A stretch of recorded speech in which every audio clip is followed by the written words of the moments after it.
Education ground চ্যানেলে সকলকে জানাই স্বাগত। আশা করি সকলে ভালো আছো। আমি তোমাদের সঙ্গে সৌরভ। আজকে আমরা যে সদ্য এএনএম জিএনএম এর পরীক্ষা হয়ে গেল নার্সিং এর, সেখানে যে ম্যাথের এবং জিআই এর কোশ্চেনগুলি এসেছিল সেগুলির সব আমরা করে দিচ্ছি। কারণ কি, যারা পরীক্ষা দিয়েছে তারা সেই কোশ্চেনগুলি মিলিয়ে নিতে পারবে, তারা বুঝতে পারবে তাদের কত কি স্কোর হয়েছে।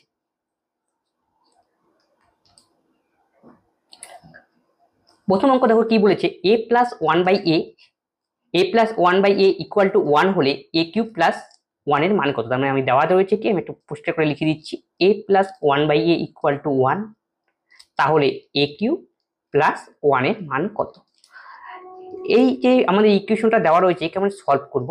লসাগু কত হয় এ, তাহলে কত হয় A square plus 1 equal to 1, তাহলে A square plus 1 equal to A square minus square minus A plus 1 equal to 0। উভয় পাশে আমি এ প্লাস 1 দিয়ে গুণ করলাম, স্কোয়ার মাইনাস এ প্লাস 1, তাহলে এই পাশে শূন্য রয়েছে, গুণ করলে শূন্যই হবে। তাহলে এটা দেখো কিসের ফর্মুলা পড়লো, এটা পড়লো এ কিউব প্লাস পি কিউবের ফর্মুলা। এটা মানে কত, শূন্য। এর মানে তো বের করতে বলছে এ কিউব প্লাস 1 এর মান কত, শূন্য। তার মানে অপশন এ হবে আমাদের সঠিক উত্তর। নেক্সট অঙ্ক কি বলেছে, এটা হলো কোয়াড্রিক ইকুয়েশন থেকে দিয়েছে, 2x square minus 5x plus 3 is equal to 0। বীজদ্বয়ের যোগফল কত। কোয়াড্রিক ইকুয়েশনকে দুটো বীজ থাকবে, যেহেতু দ্বিঘাত সমীকরণ, আমরা দুটো বীজ দিলাম আলফা প্লাস বিটা। আর আলফা প্লাস বিটার বের করার সূত্র কি, minus b by a. B মানে হলো এক্স এর সহগ, এক্স এর সহগটা কত আছে -5, মাইনাসে মাইনাসে +5, আর এ মানে এক্স স্কোয়ারের সহগ, সেটা কত 2, তাহলে 5/2 হবে আমাদের correct answer, option D. Next অঙ্ক কি, একটা লগের অঙ্ক দেওয়া রয়েছে, বলছে সলভ করলে কত আসবে। তাহলে লগ 9 আর উপরে দেওয়া রয়েছে 27 মাইনাস লগ 27 আর মাথার মধ্যে 9। তাহলে এখানে কি 27 রয়েছে, 27কে আমরা লিখতে পারি 3 এর কিউব। তাহলে 3 এর কিউবটা কি হয়, লগের ক্ষেত্রে মাথার মধ্যে কিউব থাকে, সেই কিউবটা সামনে আসে, এটা আমি একবারে করব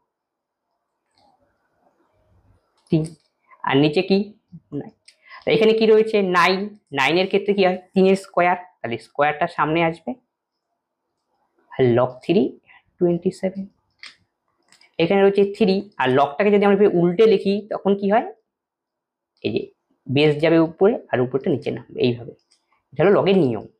এরপরেরটাও একই রকম, লগ 27 আর নিচে কত 3।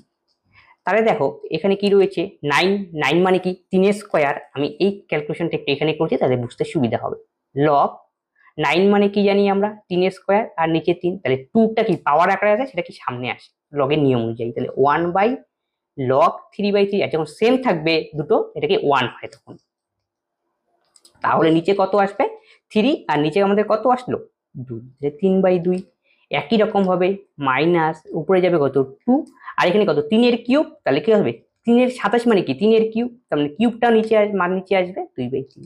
তাহলে ক্যালকুলেশন করলে কত হয়, 3 দোকানে 6, 2 দিয়ে 3, 3 3 9, 3 দোকানে 6, 4, তার মানে 5/6 হবে সঠিক উত্তর, 5/6, অপশন সি। একটি বৃত্তের ক্ষেত্রফল 616 সেন্টিমিটার স্কোয়ার, তার বৃত্তের ব্যাস। তাহলে বৃত্তের ক্ষেত্রফলের ফর্মুলা কি, pi R square 22/7, R square equal to কত 616। আমাদের কার মান দরকার, আর এর মান দরকার, তাহলে আর এর কাটাকাটি করে দাও, 11 দোকানে 22, 11 দিয়ে কাটাকাটি, 5 11 55, 6 61, 6 11 66, 2 দিয়ে কাটো, 28 দোকানে 56। তাহলে আর স্কোয়ার ইকুয়াল টু কত 7 ইন্টু কত 28 রয়েছে, 28 কে আমরা লিখলাম 7 ইন্টু 4। তাহলে দেখো আর ইকুয়াল টু কত রুট করতে হবে, আর দুটো 7 রয়েছে, দুটো 7-এর জন্য একটা 7 আসবে, আর 4 এর বর্গমূল করলে 2। তাহলে আর এর মান কত 7 দোকানে 14। কি বের করতে বলছে, আমাদের ব্যাস বের করতে বলছে। আমাদের ব্যাসার্ধ হলো 14, আর ব্যাস কি ব্যাসার্ধের দ্বিগুণ, তাহলে 14 দোকানে 28 হবে আমাদের কারেক্ট অ্যান্সার, অপশন বি। একটি লম্ববৃত্তাকার চোঙের আয়তন এবং বক্রতলের ক্ষেত্রফলের সমান হলে চোঙের ব্যাসার্ধ কত। লম্ববৃত্তাকার চোঙ মানে এই টাইপের ফিগার। এর আয়তনের ফর্মুলা কি, পাই আর স্কোয়ার এইচ। এটা লম্ববৃত্তাকার চোঙের আয়তনের ফর্মুলা। তার কি বক্রতলের ক্ষেত্রফলের সমান, এই যে বক্রতলের ক্ষেত্রফল, তার ফর্মুলাটাকেই 2 পাই আর এইচ। এখান থেকে আমাকে বের করতে হবে চোঙটির ব্যাসার্ধ কত, মানে আর এর মান বের করতে হবে। এই যে পাই পাই কাটাকাটি গেল, আর এই 6 কাটাকাটি গেল, দেখো আর এখানে একটা, এখানে দুটো কাটাকাটি যাবে, দুটোর থেকে এখানে একটা হবে, আর এখানে কি পড়ে থাকবে, খালি 2 পড়ে থাকবে। তাহলে আর এর মান কত, 2, আরই বের করতে বলছে, অপশন এ। যদি বার্ষিক 10% হারে চক্রবৃদ্ধি সুদে কোনো আসলে 2 বছরের চক্রবৃদ্ধি সুদ 121 টাকা, তবে আসল কথা চক্রবৃদ্ধি সুদ না, বেশি ইংরেজিতে পড়লে ভালো করে বোঝা যায়, এত প্রিন্সিপাল অ্যামাউন্ট উইথ বিকাম 121, আসলে এটা কি সমূল চক্রবৃদ্ধি অ্যামাউন্টটা দেওয়া রয়েছে, ঠিক আছে। তাহলে দেখো আমাদের প্রিন্সিপাল রেট অফ ইন্টারেস্ট কত, 10%, আর ইকুয়াল টু কত, 10%। 10%কে আমরা কি লিখতে পারি, 1/10, 10/100 কাটাকাটি করলাম, তাহলে আমাদের প্রিন্সিপাল কত, প্রিন্সিপাল হলো 10, আর আমাদের উপরেরটা সব নিচেরটা হয় প্রিন্সিপাল আর উপরেরটা হয় ইন্টারেস্ট, তাহলে প্রিন্সিপালের সঙ্গে ইন্টারেস্ট যোগ করলে আমাদের অ্যামাউন্ট, তাহলে 10 এর সঙ্গে 1 যোগ করবো, 11 হলো আমার অ্যামাউন্ট।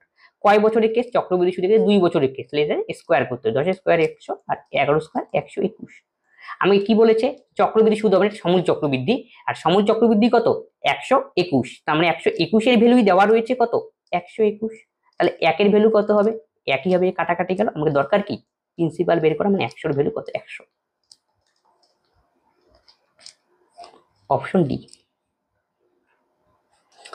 পরেরটা দেখো কি দেওয়া রয়েছে, a/3 equal to b/4 equal to c/7, এটাকে আমি কে ধরলাম, যদি সবগুলো সমান তাহলে এর মান কত 3k, বির মান কত 4k, আর সি মান কত 7k। এখন এই মানগুলো ইকুয়েশনে বসাবো, তাহলে a plus b plus c, তোমার তিনটা যোগ করতে হবে, 4 3 7 আর 7 4 3 7 7 14k। নিচে কি বসবে, সি, সি কত 7k, তাহলে অ্যান্সার আমাদের কত 2 হবে correct answer, option B. Next অঙ্ক কি বলছে, একটি ঘনকের সমগ্র তলের ক্ষেত্রফল 216 সেন্টিমিটার স্কোয়ার, তাহলে কর্ণের দৈর্ঘ্য কত, ঘনকের সমগ্র তলের ক্ষেত্রফল, তাহলে ঘনক মানে কি, লুডু ছক্কা এই টাইপের ফিগার, তাহলে এর সমগ্র তলের ক্ষেত্রফলের ফর্মুলা কি, একটা তলের ক্ষেত্রফল কি বর্গক্ষেত্রের মতো স্কোয়ার, তাই 6টা রয়েছে তল, তাই 6 স্কোয়ার ইজ ইকুয়াল টু কত 216, তাহলে এ স্কোয়ার ইকুয়াল টু কত, ভাগ করে দাও 6 দিয়ে, 3 6 কত 18, 3 6 6 36, তাহলে এর মান কত 6। আর ঘনকের কর্ণের দৈর্ঘ্যের ফর্মুলা কি, a√3, তাহলে আমরা এ তো বাহুর মান আমাদের জানা হয়ে গেল, তাহলে কর্ণের দৈর্ঘ্য কত, এর জায়গায় 6 বসিয়ে দাও, 6√3, অপশন সি। পরেরটা হলো ট্রিগোনোমেট্রির অঙ্ক দিয়েছে, তাহলে sign theta into cos theta is equal to half, আমাকে বের করতে হবে সাইন থিটা মাইনাস কস থিটার মান কত। তাহলে দেখো আমরা ধরে এইভাবে করে দিই, sine theta minus cos theta তার হোল স্কোয়ারের ফর্মুলা কি, তার মানে এটাকে মনে মনে বি ভাবো, তার মানে এ মাইনাস বি তার হোল স্কোয়ারের ফর্মুলা, তাহলে কি এ স্কোয়ার, এ মানে আমাদের সাইন হবে, তাহলে sine square theta plus cos square theta minus 2 sine theta cos theta, মানে a মাইনাস বি হোল স্কোয়ারের ফর্মুলা ইউজ করলাম, a square plus B square minus 2ab, sine থিটাকে a ধরেছি আর কস থিটাকে b ধরেছি। দেখো আবার sine square theta plus cos square theta মানে কত হয় 1 মাইনাস 2, আর সাইন থিটা ইন্টু কস থিটার মান কত দেওয়া রয়েছে হাফ, তাহলে sign theta cos theta half লিখে দিলাম, এটা কাটা, তাহলে 1 থেকে 1 বিয়োগ করলে 0, তাহলে আলটিমেটলি আমাদের কি দাঁড়ালো, sine theta minus cos theta তার হোল স্কোয়ারের মান এটা, তাহলে sine theta minus cos theta তার হোল স্কোয়ার ইকুয়াল টু 0, তাহলে sine theta minus cos theta কত হবে 0, অপশন এ। পরেরটা কি বলছে, একজন লোক কিছু আপেল কিনলো, যদি 5টি আপেলের ক্রয় মূল্য 6 টাকা আর 3 টাকায় 2টি আপেল হিসাবে বিক্রি করে, তবে শতকরা লাভ কত। দেখো 5টি আপেল এটা কোয়ান্টিটি, 5টার সিপি এটা হলো নাম্বার, সিপি কত 6 টাকা এটা প্রাইস, আবার কি বলছে 3 টাকায় 2টি আপেল বিক্রি করে, নাম্বার কত 2, আর এসপি কত 3 টাকা। এই টাইপের অঙ্কের ক্ষেত্রে আমাকে কোয়ান্টিটিকে সমান করতে, নাম্বারটাকে সমান করতে, তাহলে এইটাকে উপরেরটাকে আমি 2 দিয়ে গুণ করবো, তাহলে 5 দোকানে কত হবে 10, 2 দিয়ে গুণ করলাম, তাহলে এই পাশেও 2 দিয়ে গুণ করতে হবে, 6 দোকানে 12, আর নিচেরটাকে আমি কি বলছি কোয়ান্টিটি সমান, তাহলে পূর্বের কোয়ান্টিটি কত 10, তাহলে নিচেরটাকে সমান করার জন্য 5 দিয়ে আমাকে গুণ করতে হবে, 5 দোকানে 10, তাহলে এই পাশে যদি 5 দিলে এই পাশে আমাকে 5 দিয়ে গুণ করতে হবে, তাহলে 3 5 15, তাহলে আমাদের কস্ট প্রাইস কত আসলো 12, আর সেলিং প্রাইস কত আসলো 15, তাহলে বলছি আমাদের লাভ কত, তাহলে লাভ কত টাকা হলো 3 টাকা।